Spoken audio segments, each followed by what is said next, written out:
அன்பு சகோதரர்களே, அல்லாஹ்வை நாம் புகழ வேண்டாமா? அல்ஹம்துலில்லாஹ் என்று எத்தனை முறை மனதார சொல்லியிருக்கிறோம். அன்பு சகோதரர்களே, புகழ்ந்தால் என்ன கிடைக்கும்? நீங்கள் என்ன எதிர்பார்க்கிறீர்களோ அதை விட பன்மடங்காக கிடைக்கும். இன்னைக்கு நிறைய இருக்குன்னு ஆசைப்படுறோம். என்னுடைய பொருளாதாரம் நல்ல பரக்கத்தாக இருக்கணும், என் குடும்பம் பரக்கத்தாக இருக்கணும், நான் கை வைக்கிற இடம் எல்லாமே பரக்கத்தாக இருக்கணும், நான் ஆரம்பிச்சிருக்கக்கூடிய தொழில் ஓஹோன்னு போகணும், எல்லாரும் ஆசைப்படுறோம். தப்பு ஒன்றும் கிடையாது. நியாயமாக இருந்தால் வரவேற்க வேண்டியது. நல்லா இருக்கணும், நல்ல உடம்புடுத்தணும், நல்லா சம்பாதிக்கணும், நல்ல குடும்பத்துக்கு செலவழிக்கணும், நல்ல எண்ணம். சொல்லப்போனால் மூமியின் எண்ணம் அப்படி தான் இருக்கணும். ஆனால் வச்சுக்கோங்க, அது பேருக்கும் பெருமைக்கும் ஊர் போற்றுவதற்கும் ஓஹோ என்று இவர் வாழுகிறார் என்ற பேச்சுக்கும் இருக்குமையானால் அதுதான் கேள்விக்குறியானது.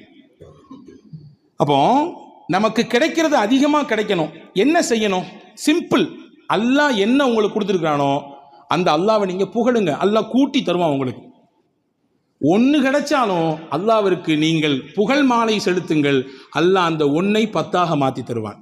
இது நான் சொல்லவில்லை, குர்ஆன் சொல்லுகிறது. லஇன் ஷக்கர்தும் லஅஸீதன்னகும், உங்களுக்கு இறைவன் கொடுத்த அருளுக்கு நீங்கள் நன்றியோடு புகழ்ந்தால் நான் உங்களுக்கு கொடுத்ததை இன்னும் கூட்டிக் கொண்டே இருப்பேன். மல்டிப்ளிகேஷன் போட்டே இருப்பான். 1 3 6 6 12 12 24 இப்படி போய்கிட்டே இருங்க. ஹஜ்ரத் இமாம் முஸ்னத் அஹமதிலே ஒரு செய்தி வந்திருக்கிறது. முஹம்மது ஸல்லல்லாஹு அலைஹி வஸல்லம் ஒரு நாள் பள்ளிவாசலுக்கு வெளியிலே நிற்கிறார்கள். ஒரு மனிதர் வருகிறார். ரசூலுல்லாஹ் கையில் ஒரே ஒரு பேரித்தம் துண்டு இருந்துச்சு, ஒரே ஒரு பேரித்தம் பழம். அவர் கையில் ரசூலுல்லாஹ் கொடுத்தாங்க. வாங்கினவர் பார்த்துட்டு, இந்த ஒரு பேரிச்சம்பழம் ஏன் காவயிருக்கு பத்துமா? என் நாக்கு கூட ஒட்ட முடியாத, இது எப்படி யார் ரசூலுல்லாஹ் கையில் கொடுத்துட்டு போயிட்டார். ரசூலுல்லாஹ் சிரிச்சாங்க. கொஞ்ச நேரம் கழிச்சு அதே வழியில் இன்னொருத்தர் வந்தார். அவர் கையில் அந்த ஒரு பழத்தை கொடுத்தாங்க. அவர் சொன்னார், அல்ஹம்துலில்லாஹ், யார் கையால் இந்த பழம் எனக்கு கிடைக்கப்பட்டிருக்கிறது? உலகத்தின் அதிபதியாம் அல்லாஹுவின் இறை தூதராச்சே, அவர்கள் கையால் அல்லாஹ் எனக்கு ஒரு பழம் தந்திருக்கிறானே, அல்லாவே உனக்கே எல்லா புகழும். ரசூலுல்லாஹ் சிரிச்சாங்க.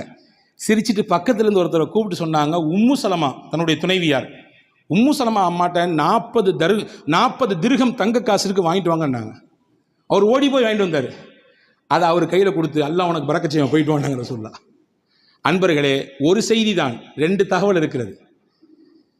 முதலானவர் கிடைத்தது ஒன்று, இதை வைத்து என்ன செய்வது என்று யோசித்தார். உள்ளதும் போச்சு, நொல்லை கண்ணா போச்சு. 2ஆம் நபர் கிடைத்தது ஒன்றுதான், ஆனால் கொடுத்தது யார்? அல்லாஹ். யார் வழியாக தந்தான்? அல்லாஹ். அல்லாஹ்வின் தூதர் வழியாக தந்தான். நன்றி சொன்னார், அல்லாஹ்வை புகழ்ந்தார். உடனே அல்லாஹ் கொடுத்தான் 40 தங்க காசு. எது இருக்கிறதோ அதை ஏற்றுக்கொள்ள வேண்டும், குறைபட்டு கொள்ளக்கூடாது. அல்லாஹ் தருவான் என்று நம்பி அவனை புகழ வேண்டும். இருந்தால் அல்லாஹ் மனமான வாழ்க்கையை, இரட்டிப்பான வாழ்க்கையை அல்லாஹ் திருப்பி தருவான். புகழ வேண்டும் என்ற எண்ணம் நமக்கு வர வேண்டும்.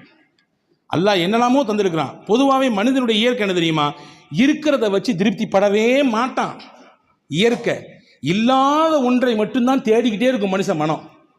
கண்ணாடிக்கு முன்னாடி போய் நின்னா என்ன பண்ணோமா? கொஞ்சம் குண்டா இருக்கணும்ல, ஒல்லியாக இருந்தால் நல்லா இருந்திருக்கும். கொஞ்சம் வெள்ளை கம்மி, இன்னும் கொஞ்சம் வெள்ளையாக இருந்தால் நல்லா இருந்திருக்கும். சுருட்ட முடியா இருக்குது, கொஞ்சம் நீள முடியா இருந்தா. இருக்கிறது எல்லாம் சிறப்பாக அல்லாஹ் வைத்திருக்கிறான். ஆனால் மனித மனம் இல்லாததை நோக்கியே தேடும்.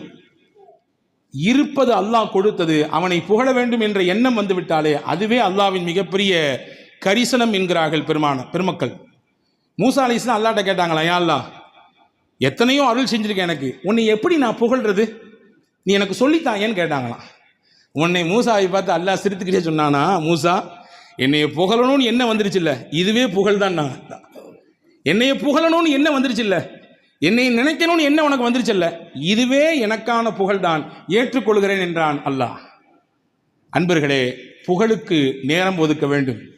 அல்லாஹ்வை ஹம்து செய்வதற்கு, அவனை துதிப்பதற்கு நம்முடைய வாழ்க்கையில் சில பகுதிகளை ஒதுக்க வேண்டும்.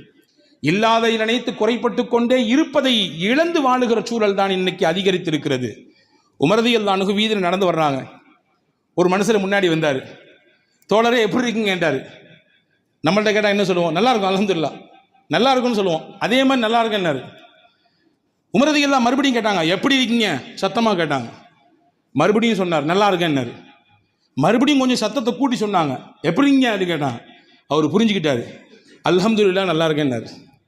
உடனே உமர் ரலியல்லாஹு சொன்னாங்க, இந்த வார்த்தையை வாங்கத்தான் 3 கேள்வி கேட்டேன்னாங்க. நல்லா இருக்கிறேன்றது ஒன்று, அல்ஹம்துலில்லாஹ் நல்லா இருக்கிறேன்றது இன்னொன்று. இதுதான் தேவை.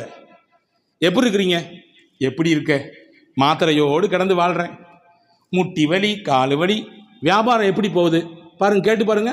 எல்லாருமே ஜிஎஸ்டி பிரச்சனை, அந்த பிரச்சனை, இந்த பிரச்சனை, என்னமோ போய்கிட்டு இருக்கு.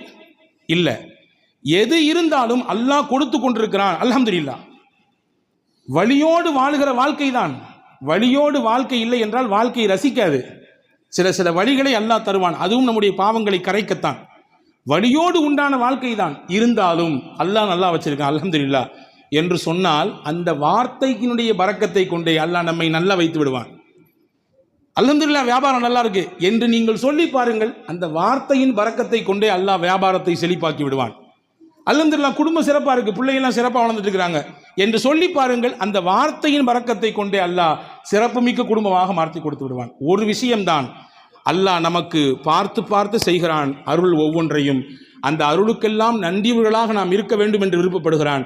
நன்றியின் வெளிப்பாடு உங்கள் நாவிலிருந்து அல்ஹம்துலில்லாஹ் என்று வர வேண்டும் என்று ஆசைப்படுகிறான். எனவேதான் பெருமானா சொன்னார்கள், துவாக்களில் சிறந்தது எது தெரியுமா? அல்ஹம்துலில்லாஹ் என்று சொல்லுவதுதான்.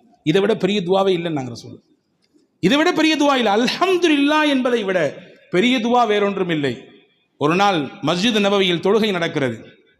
ரிஃபாஅத் இப்னு ராஃபி என்ற நபித்தோழர் தொழுதுட்டு இருக்காங்க ரசூலுல்லாஹ். பின்னாடி அவரும் நிற்கிறாரு. திடீர்னு தும்மல் போட்டார்.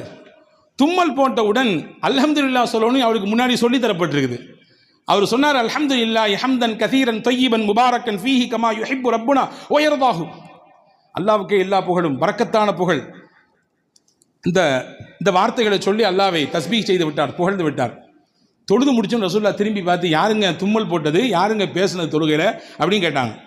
இவர் அமைதியாக நின்னார். ஐயோ, நம்ம எதுவும் தப்பு பண்ணிட்டோம் போல தெரியுது, கண்டிஷன் பண்ண போகிறாங்களோ. ரெண்டாவது தடவை கேட்டாங்க ரசூலுல்லாஹ், யாருங்க தொழுகையில் இடையில ஏதோ பேசிட்டு இருந்த மாதிரி தெரிஞ்சு, பதில் சொல்லலை. மூணாவது தடவை கேட்டவன ரிஃபாஅத் இப்னு ராஃபி ரலியல்லாஹு சொன்னாங்க, யார் ரசூலுல்லாஹ், நான் தான் தும்மிட்டேன், அதனால ஹம்து செஞ்சேன், அல்லாஹ்வை புகழ்ந்தேன். ஓ அப்படியா? வல்லதி நஃப்ஸி பியதிஹி லக்கத் இப்ததரஹா பில்அத்து வ ஸலாஸூன மலக்கா அய்யுஹும் யஸ்அது பிஹா. நான் பார்த்தேன், நீங்கள் சொன்ன புகழ், நீங்கள் சொன்ன ஹம்து அல்லாஹ்வுக்கு எவ்வளவு பிடிச்சு போச்சுன்னா 30 சொச்சம் மலக்குமார்கள் போட்டி போட்டு நிற்கிறாங்க, இதனுடைய நன்மையை நான் தான் அல்லாஹ்ட்ட கொண்டு போவேன்னு சொல்லி. 30 சொச்சம் மலக்குகள் போட்டி போட்டு கொண்டு நிற்கிறார்கள் உங்கள் நன்மையை அல்லாஹ்விடத்தில் எடுத்து காண்பிப்பதற்கு. எனவே அன்பர்களே, மனதார உள்மனதிலிருந்து நம்முடைய வாழ்க்கையின் தரத்தை நினைத்து, நம்முடைய கடந்து வந்த பாதைகளை நினைத்து, இப்பொழுது அல்லாஹ் நம்மை வைத்திருக்கக்கூடிய உயர்வான நிலையை நினைத்து, எதிர்காலத்தில் வல்ல அல்லாஹ்வின் உயர்ந்த அந்தஸ்தையும் நன்மதிப்பையும் பெற வேண்டும் என்பதை கருத்தில் கொண்டு அவனை புகழ்ந்து துதித்து வாழுவோம்.